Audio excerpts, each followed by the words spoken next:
dia tidak begini dan begini. Justru Pak, redaksi hadis kalau mau kita terjemahkan secara terjemahan itu, Nabi itu justru kalau dia khutbah di khutbah yang kedua itu mengacungkan tangannya. Gini lah. Dan hadisnya sahih. Nah, saya dulu di Jawa praktik ini, tapi kalau di sini kalau saya begini kan banyak orang yang protes. Setiap saya turun lihat semimbar Pak, itu ada yang ya capek saya untuk menjawab pertanyaan itu aja Pak. Ya udah, sementara kan dulu waktu itu saya Jumat habis turun dari mimbar tuh makan sebentar, habis itu udah ditunggu dulu jadwal ngajar kuliah yang setelah itu kan. Jadi capek menerangkan itu, memperdapat itu karena memang tidak banyak orang yang begini Pak. Dan memang dasarnya begini Pak. Nah, tetapi kenapa di kitab biasanya begini? Itu kan dia mengacu kepada dalil secara umum. Dalil berdoa itu kan Nabi kalau dia berdoa itu kan mengangkat tangan. Karena dalilnya umum, maka bisa saja dipakai mau kayak apapun, mau di khotbah. Tapi kalau redaksi terkait dengan khutbah Jumat itu kan begini. Nah, karena ternyata praktek berdoa Nabi itu beda situasinya, beda tempatnya, beda temanya, beda pula caranya.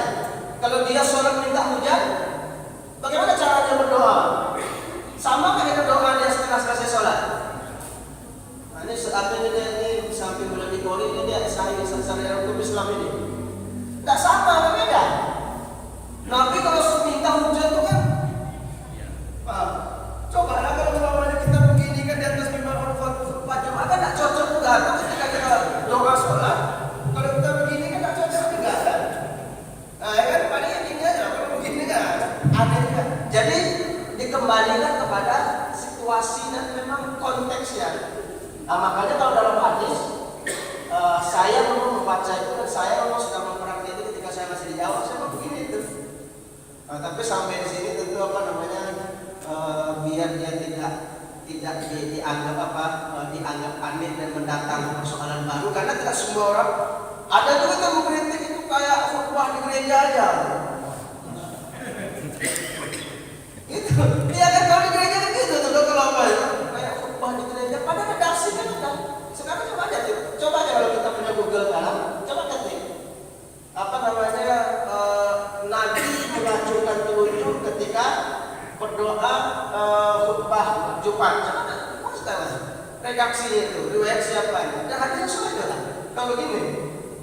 Tapi apakah yang begini salah ya enggak? Ini kan karena kan beragama itu ada yang pakai asal ada dalilnya, ada yang khusus, ada yang umumnya sudah memenuhi. Tetapi kalau ada orang yang pemahaman agamanya menjauh yang betul-betul khusus, ini ada masalah juga. Nah, jadi mau begini tidak ada masalah, mau gini pun juga tidak ada masalah. Kalau ingin mencontoh Nabi itu kayak gini. Kalau khutbah Jumat ya, kalau sholat nanti tentu beda lagi. Kalau sholat lain juga berbeda lagi. Jadi itu Pak. Nanti bukalah dia apa di Google-nya bagaimana. Praktik masih dulu ada ya. Iya ya Pak. Masalah sakit. Ini waktu udah sampai waktu sholat. Ya. Soalnya dah jam 12 sekian kan ya. Jadi aku jam yang ditentukan untuk masuk sholat itu rekam. Maka sebenarnya kami banyak penyampaian kami pengumuman sebelum sholat itu. Padahal sholat waktu Jumat dah masuk. Apakah salah untuk berbicara lagi di dalam waktu sholat itu? Maka atau sholat kita. Ya. Jadi kalau kita kaitkan dengan waktu sholat, yang ditekankan dalam redaksi itu di hapus lagi mungkin ada itu adalah waktu khotib naik mimbar. Apa maknanya? Kalau dalam tergelincir matahari atau apa istilah? Artinya apa? Kalau sudah masuk waktu, baru khotib itu boleh naik mimbar. Artinya kalau belum masuk waktu sholat Jumat, maka khotib kalau dia naik mimbar itu istilahnya salah. Nah, ya, tidak benar. Karena waktunya belum Tapi kalau waktunya sudah sampai, apakah langsung atau dijeda sedikit, itu kembali kita kepada dari umum apa? Asalkan belum lewat waktunya, maka boleh-boleh saja.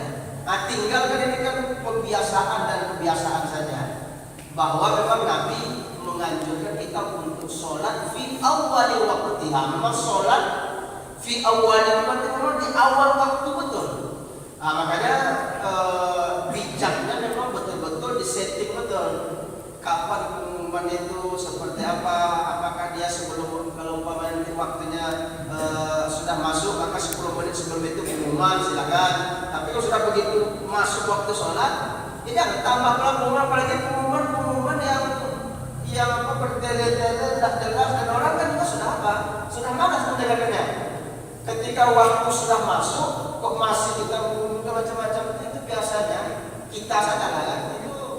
Sekian persen juga yang mau mendengarkan, apa orang sudah ingin melaksanakan sholat Jumat. Maka sebaiknya pengumuman itu ya sebelum masuknya waktu. Tapi apakah salah kita mengundurkan itu? Ya kalau salahnya memang tidak dijelaskan kan. Artinya apa namanya, boleh saja dan itu tidak berdosa. Tapi kan tentunya kalau kita bisa sholat awal waktu, maka tentu itu lebih afdal. Tapi yang dilarang itu kalau belum masuk sholat waktu, nah kemudian kita sholat itu memang sudah jalan itu tidak boleh. Tapi kalau menunda itu tentunya apa namanya, kalau bisa kita hindari, kita rancang sedemikian rupa pengumuman itu kita apa namanya, kita buatkan dia sebelum masuknya waktu sholat. Apa? Satu ini. Ya boleh.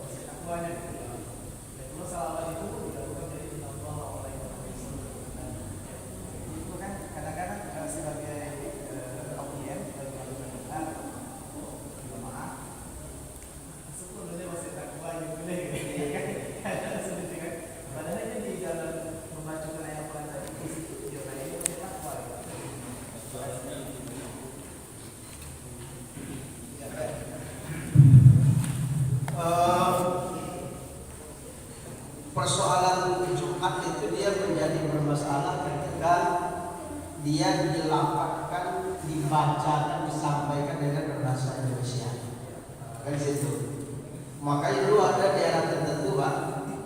Nah, itu memang tak ada pakai bahasa Indonesia, Pak. Kalau bahasa Indonesia itu salah. Di Pekanbaru mungkin masih ada tuh. Dulu ada di kiri jalan. Kalau kita mau pulang kita udah sampai dulu. Situ tak ada itu pakai bahasa Indonesia, Pak. Arab. Jadi dia khutbahnya pakai bahasa Arab. Kapan dia menjelaskan bahasa Indonesia itu? Sebelum pelaksanaan khutbah Jumat. Ceramah kultum singkat dari bawah. Artinya itulah dia isi khutbah yang akan dia sampaikan ketika nanti khutbah Jumat itu. Itu kan? Makanya ada ulama yang ekstrem itu memakruhkan, Pak. Memakruhkan kita itu kalau khutbah menggunakan bahasa Indonesia, karena itu ada redaksi Nabi itu pakai bahasa Arab ya kan. Kemudian bolehkah menggabungkan antara wasiat takwa dengan ayat? Boleh lah. Karena memang di wasiat takwa itu kan ya ayyuhalladzina amanu ma'amanu ya ayyuhalladzina amanu ittaqullah. Wahai orang-orang yang beriman, bertakwalah. Nah, itu sudah perintah, sudah berwasiat. Nah, artinya sudah berwasiat untuk memerintahkan kepada masyarakat itu untuk melakukan ketakwaan. Persoalannya sekarang kan bagi masyarakat tertentu belum mantap. Masa wasiat itu tidak dengar pakai bahasa, padahal di dalam bahasa Arab itu sudah ada. Kalau terpenuhi, kan terpenuhi, Pak. Bahkan yang paling bagus dari itu apa, semua pakai bahasa Arab. Betul, kayak itu ya. Ya ayyuhalladzina amanu taqullaha, pada kemudian kan baca sedikit atau barakallahu itu memang begitu. Artinya apa? Kalau sahnya sudah sah dan mungkin begitulah dia. Tetapi kan disitulah dia kehebatan fikih itu. Kita ini memang nggak boleh meninggalkan fikih itu dengan konteks masyarakat. Nggak boleh. Mentah-mentah ini sudah selesai, sudah sesuai dengan nafinya. Nah, nggak bisa karena memang dia fikih itu memang untuk menjawab sesuatu yang terjadi di tengah-tengah masyarakat. Makanya kita itu mengikuti kepantasan selama kepantasan itu tidak bertentangan, tidak salah. Makanya kalau saya biasanya khutbah bersyukur kepada Allah, selawat itu tidak pakai bahasa Indonesia dan enggak langsung begitu saya selesai dengan langsung melalui pemberdayaan ini mari kita mengingatkan untuk bertakwa kepada Allah dan gitu aja. Artinya apa? Kalau tidak ada masalah karena di ayat ini apalagi usikum wa iyaya. Itu jelas ya. Saya wasiatkan kepada kalian dan kepada diriku kita Allah dengan takwa. Ya kan? Kemudian bihadil qaulillah sebagaimana firman Allah. Itu sudah masuk. Firman Allah itu surat Taqwa. Ya ayyuhalladzina amanu taqullaha haqqa tuqatih wa la tamutunna illa wa antum muslimun. Itu sudah ayat juga. Artinya itu sudah memenuhi syarat tersebut. Tetapi sekali lagi kita ini kalau bisa turun dari mimbar itu jangan apa? Jangan kelas-kelas, jangan mendatangkan pertanyaan baru, jangan mendatangkan persoalan baru. Termasuk pada saya, karena dulu saya dari Jawa itu karena ya beda fikih yang dipakai itu kan juga beda apa itu. Itu banyak pertanyaan Pak. Saya kalau khutbah itu ya ada hal tertentu yang mungkin kebiasaan yang kemudian itu tidak cocok yang kita terapkan di masyarakat kita, maka sebaiknya kalau itu bisa kalau perlu itu dihindari. Tapi kalau perlu saya sudah, karena apa wasiat takwanya sudah, kemudian ayat juga sudah diberikan. Apa tadi Pak? Ya itu bisa. Oh iya. Assalamualaikum warahmatullahi wabarakatuh. Waalaikumsalam. Mohon solusi dan penjelasannya. Tadi kan pasti yang namanya khutbah tadi kan ada batal, yang dikhawatirkan batal, dan merujuk pada batalnya, tapi yang dikhawatirkan batal. Apa solusinya? Kadang-kadang orang karena tidak paham, maka setelah merasa itu batal, dia melakukan sholat zuhur.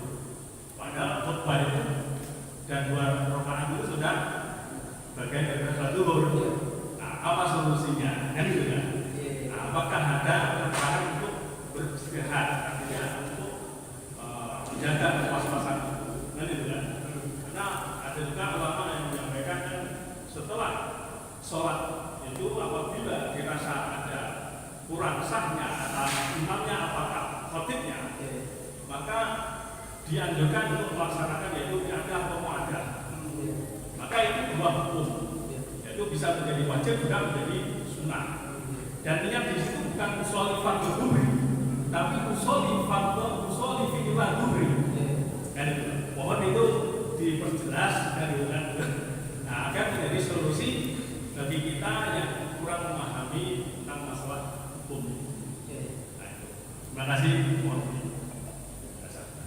Saya tambahkan Pak Ustaz.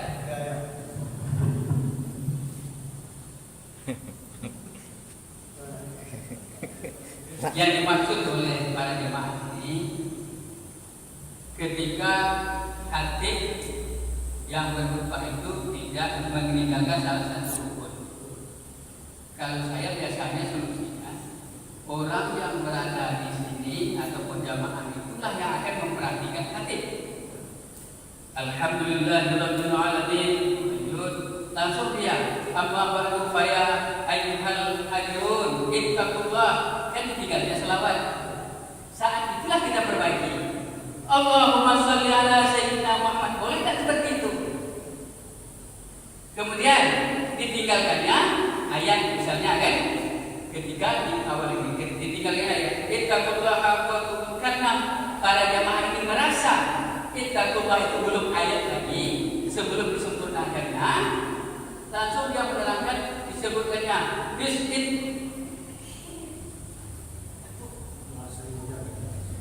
Nah, Allah berfirman, apa ini setelah kita pulang? Kalau Allah Taala disebutkannya belakang itu, boleh tak seperti itu? Ya Pak ya? Ketika, karena kalau setelah selesai sholat Jumat baru kita rasa-rasa, ini tidak semuanya akan dapat nanti. Tetapi ketika hati kita atas mimbar, langsung kita perhatikan. Ketika kita meninggalkan rukun, langsung kita ingatkan. Itu rasanya lebih pas daripada masing-masingnya. Ada yang pergi rukun lagi, tinggalnya rukun satu. Sehingga nanti setelah selesai sholat, langsung sholat zuhur pula. Mana yang kita tuju ini untuk jamaah kita, untuk peserta. Terima kasih. Makanya apa namanya? Kenapa persoalan meninggalkan rukun khutbah itu menjadi polemik dalam tanda kutip bagi orang yang mempolemikkannya? Karena ada tuntunan dari Nabi tadi itulah. Kalau salah dalam imam kan tidak jelas, memang redaksinya begitu. Atau mungkin kalau ada jamaah yang lain pernah membaca redaksi itu ada dari Nabi ya. Kalau ulama tadi saya memang belum pernah. Karena tidak ada itulah akhirnya kemudian terjadi apa? Perbedaan antar mazhab, antar kelompok di dalam menyelesaikan orang yang tinggal tadi itu. Mungkin itu solusi bagi Pak Guru yang solusi. Tapi bagi orang yang mengatakan fala yatakallam ahadukum wa may yatakallam faqad lagha wa man lagha fala jum'atan, maka persoalan. Enggak bisa. Karena apa namanya? Berarti apa? Jangankan mengingatkan yang panjang tadi.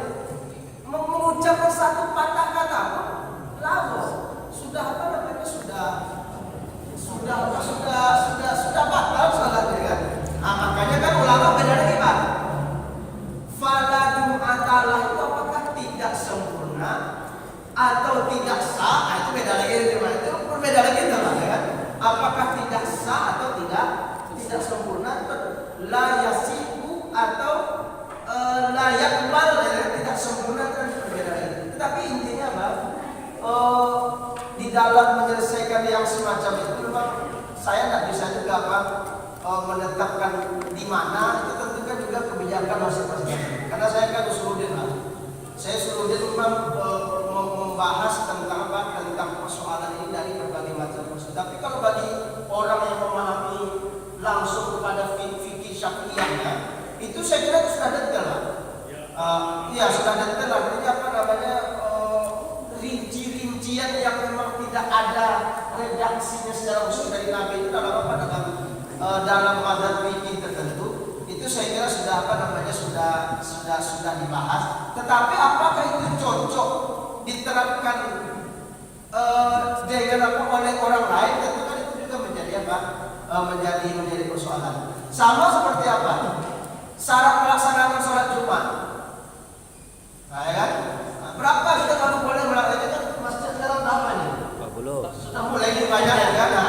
Kalau sampai 40. Itu kan. Apakah cukup 40 itu saja? Kalau dalam bahasa Syafi'i enggak, masih ada mustautinnya ya kan? Makanya orang kalau di pondok saja, walaupun 1000 orang tapi dia santri di pondok, ada masjid itu enggak boleh dia melaksanakan sholat Jumat karena apa? Belum terpenuhi syarat mustautinnya. Artinya dalam fikih saya kira apa namanya itu lebih rinci. Kalau ada mungkin jamaah yang punya referensinya terkait dengan pemahaman fikihnya, biar mungkin nanti jadi bahan pikiran juga bagi Pak Kuar dan itu bisa diterapkan sebagai sebuah kebijakan bersama. Saya kira itu lebih baik. Tapi kalau ke saya, karena saya itu terbiasa perbandingan mazhab, kan tidak bisa juga saya mengirimkan kepada satu pemahaman nanti kan kurang juga nanti. Ya, karena gini Pak, karena kalau umpamanya kan kita kan ada dua khutbah Pak ya. Kalau dikategorikan oleh jamaah itu khutbah awal yang batal atau kurang di sana, kan itu kan ada juga. Iya. Ada dengan. Nah, itu apakah itu kan bentuk solusi apabila dianggap batal? Saya rasa itu sudah memenuhi syarat untuk keabsahan dalam konteks sendiri. Apakah itu bisa dijadikan? Iya bisa lah. Ya. Makanya tadi kan di penjelasan saya pertama tadi kan saya sampaikan, apakah rukun 5 itu pada khutbah yang pertama atau dia harus pertama dan kedua? Apakah cukup pertama saja kalau keduanya dia lupa kemudian tetap sah, atau yang pertama dia lupa yang kedua dia tetap sah? Nah itu yang saya sampaikan tadi apa? Kalau kita buka nanti nanti itu sudah ya tidak ada yang satu loh. Ada yang mengatakan dia wajib keduanya. Karena yang pertama itu bahasa Indonesia maka otomatis syarat rukun itu tidak terpenuhi itu. Jadi 5 rukun khutbah yang pertama itu tidak terpenuhi karena sudah diserang sendiri dengan bahasa Indonesia. Sementara itu tidak ditemukan dalam persoalan fikih. Maka dia solusinya mana? Wajiblah di rakaat kedua itu memang betul-betul sempurna. Ini adanya Pak, ada juga orang yang khawatir di khutbah kedua dia pakai bahasa Indonesia juga ya. Artinya memang betul-betul dinamika fikih itu luar biasa ya. Jangan-jangan nanti beranggapan kalau sudah sah tidak sah, nanti kan berikutnya dianggap tidak sah. Mungkin untuk sah itu sendiri. Dan gitu kan. Jadi perlu sama-sama kita jadikan pemahaman. Iya. Terima kasih Pak. Iya Pak. Jadi itu solusi kalau pertamanya lupa, masih ada kesempatan kedua untuk memperbaiki itu kan.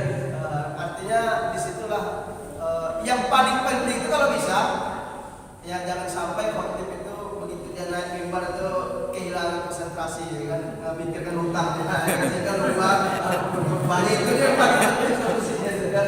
Maka kalau perlu ditulis di mimbar itu kan, artinya siapapun yang khotib di masjid itu pertama kali wajib dia untuk memenuhi persyaratan rukun itu. Kalau berarti yang kedua wajib dia penuhi persyaratan perlu ditulis di apa namanya di mimbar. Ya Allah taala. Baik, Bapak sekalian, saya kira itu ya. Karena kalau persoalan pikiran tidak selesai yang kita bahas. Yang intinya kita berharap dengan pelatihan itu ada perubahan yang bisa kita lakukan sebagai kebijakan kita ke depan.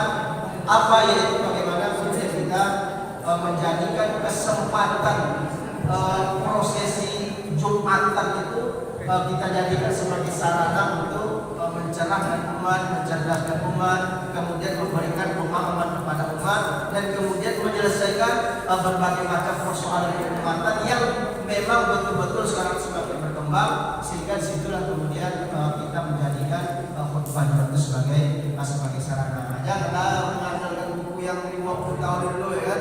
Kasus ini bacanya ternyata kasus tsunami. Sebagaimana tsunami yang sudah terjadi di tengah-tengah kita, mana dia kan kita baca ya kan. Artinya jangan sampai kemudian kita ulang-ulang setelah itu aja mungkin betul. Habis kalau ditanya habis belum habis lagi kan. Ini daripada tak bisa tidur kayak mana nih Pak?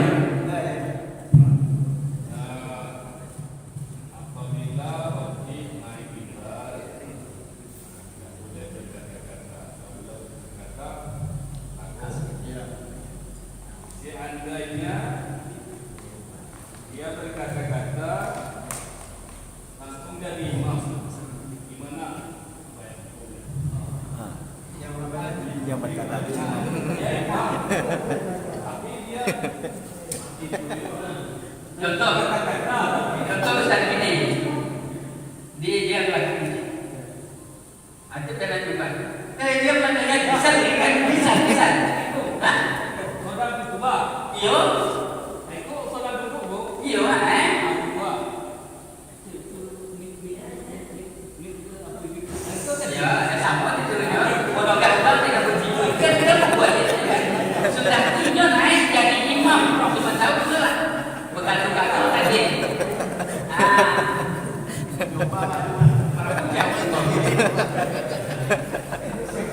Jadi apa namanya yang jelas kita ini kan perlu memilah-milah dan merinci-rinci dari satu perbuatan ke perbuatan yang lain. Pertama tentunya kaitan dengan hadis itu tadi yang disampaikan ya. Faidah saya nanti balik-balik kalau memikirkan apa lawo fala Jum'atalah itu ada dua pemahaman ulama. Satu mengatakan batal, artinya tidak ada dapat nilai apa-apa dia sholat itu karena apa namanya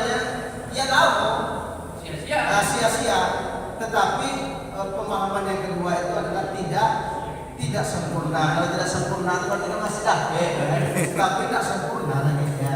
Nah, itu artinya pemahaman hadis begitu. Mana yang mau kita? Ya kalau di mana Mursal itu saya kira tegas apa namanya lebih mengarah kepada tidak sah karena itu memang suatu yang serius. Nah kemudian kalau dia menjadi imam, apakah sah atau tidak? Ya sah karena itu bukan bagian dari membatalkan syarat jadi imam. Nanti enggak pernah syarat jadi imam. Iya. Artinya kan apa namanya itu sudah sebuah persoalan yang berbeda. Makanya kalau kita kembali kepada masa Nabi tadi itu apa? Ya masa Nabi tidak dibagi tugas antara imam dan khotib itu satu orang ya. Yang Nabi ya khotibnya, kemudian Nabi juga imamnya. Langsung dia apa namanya menyelesaikan proses khutbah dia sendiri. Nah kalau kita mungkin tidak dibagi sudah begini. Jadi apa namanya tidak ada kaitan kedua antara apa perbuatan yang satu dengan apa dengan perbuatan yang lain. Allah Taala. Baik, saya kira itu saja dan terima kasih atas segala perhatian dari para imam, para asatidz sekalian, dan tentunya saya mohon diberikan kemaafan yang sebesar-besarnya atas segala kesalahan dan kehilafan yang telah kami lakukan. Dan sebelum saya tutup perlu juga saya promosikan dikit ya. Artinya apa? Karena sekarang kami diamanahkan menjadi rektor ISI. Sekarang kampus kita sudah punya 2 program studi. Ada program ilmu Al-Quran dan tafsir, ada program pendidikan guru madrasah ibtidaiyah. Nah dulu kita masih reguler Senin sampai Kamis. Cuma nanti untuk tahun ajaran ini kita sudah buka kelas eksekutif. Kuliahnya Jumat Sabtu. Jadi Jumat hadis zuhur, Sabtu dari pagi sampai sore. Nah, artinya nanti kalau mungkin ada kader imam kita nanti atau kader khotib kita nanti yang belum sarjana dan kemudian ingin kita kuliahkan di sana, maka nanti mungkin kita bentuknya kerjasama. Kalau tentang SPP segala macam itu persoalan kedua bisa kita bicarakan. Nanti yang penting kaderisasi kita nanti di daerah bisa kita lakukan. Nanti silakan apa namanya dimasukkan ke kuliah di sana. Insyaallah bulan Maret akhir ini kita juga akan mengadakan 2 prodi lagi. Ada prodi pendidikan guru bahasa Arab, kemudian ada ekonomi syariah. Karena kan banyak juga guru-guru madrasah kita atau guru-guru pondok kita yang dia pernah musyawarah kita ditanya Pak, luar biasa penguasaan, tapi mungkin mereka belum beruntung mendapatkan ijazah legalnya. Ilmu mereka sudah ada, kemudian dia penguasaan bahasa Arab sudah ada, tapi mungkin ijazah legalnya belum ada. Maka kita ciptakan legalitas ijazah itu, maka mudah-mudahan nanti tahun ini juga bisa keluar sehingga bisa juga menjadi penyelesaian bagi guru-guru kita yang di pondok pesantren mereka pintar bahasa Arab tapi belum memiliki ijazah sarjana itu. Maka mohon doa juga dari Bapak sekalian, semoga nanti diberikan kelancaran, kemudahan kami juga mampu menjalankan amanah dengan baik. Karena di samping diamanahkan rektor juga masih berjuang kuliah juga Pak, baru semester 2 ini masih 2 tahun lagi kan. Kan lihat nanti kampus tetap maju, ya kuliah juga tetap lancar. Maka itulah saya mohon doa dari Bapak Imam dan para sahabat sekalian dan mudah-mudahan kita bisa. Demikian, terima kasih perhatiannya. Mohon maaf segala kekurangan.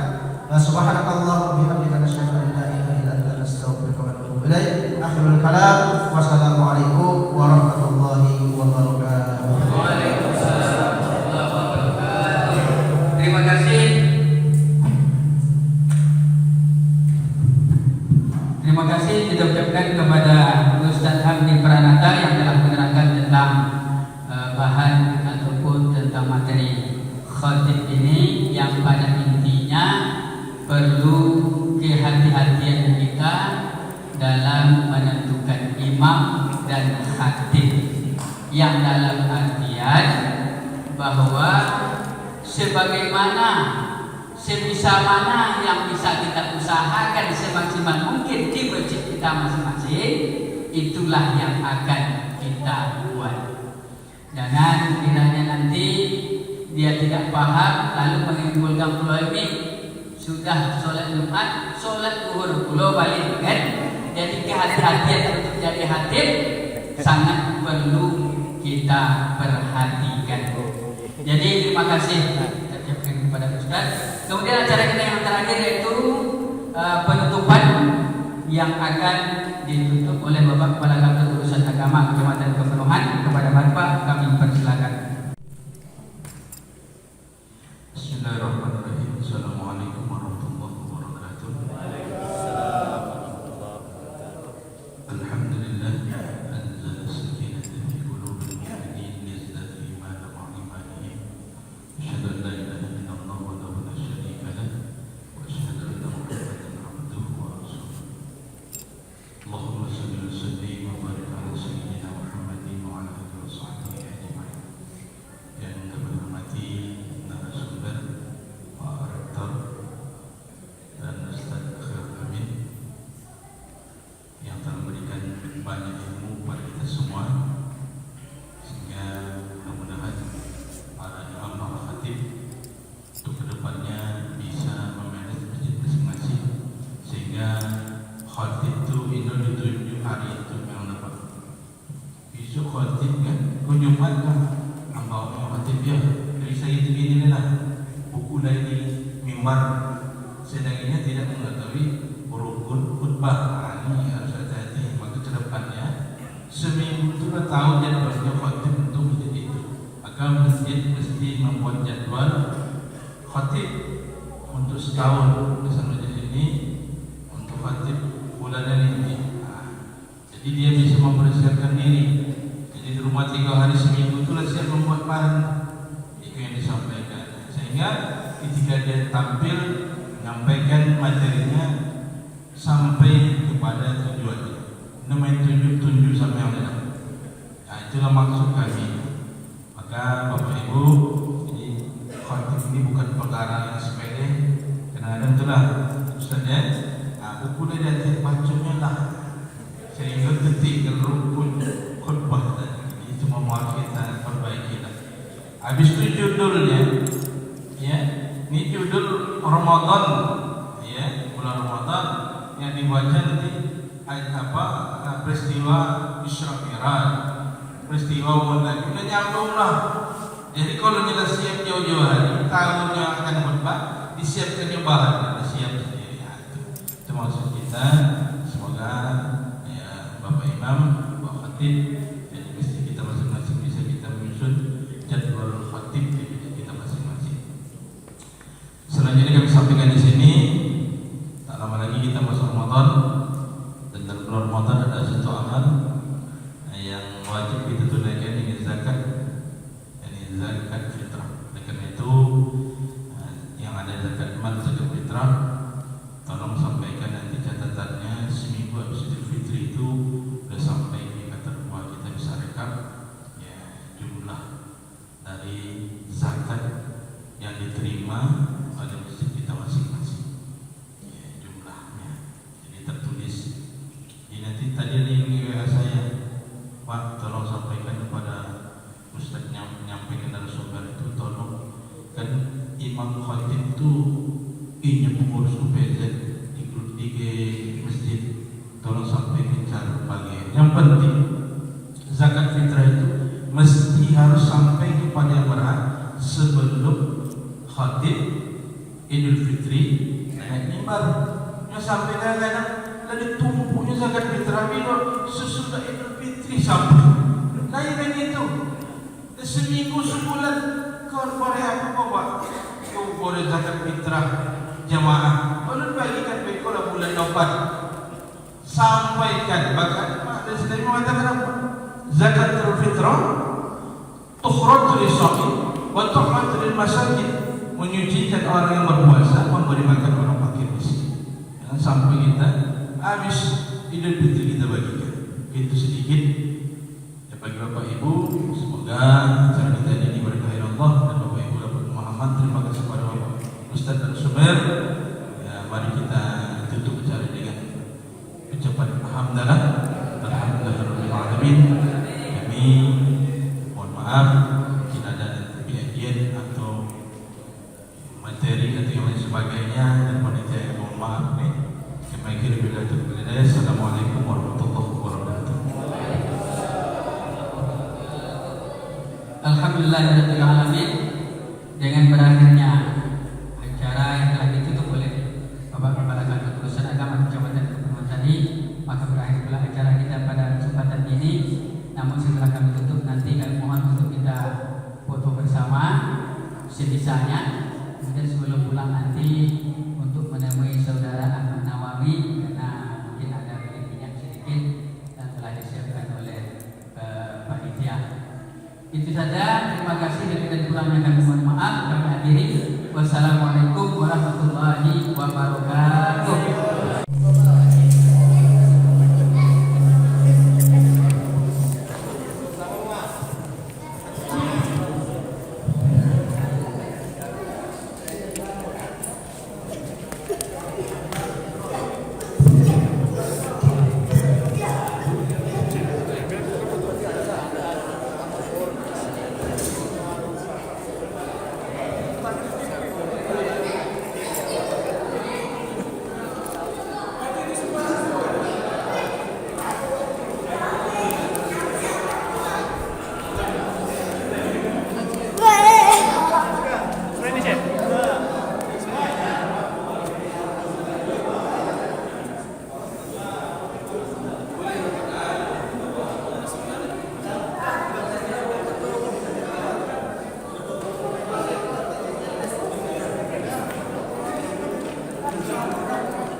Ini tak sekolah.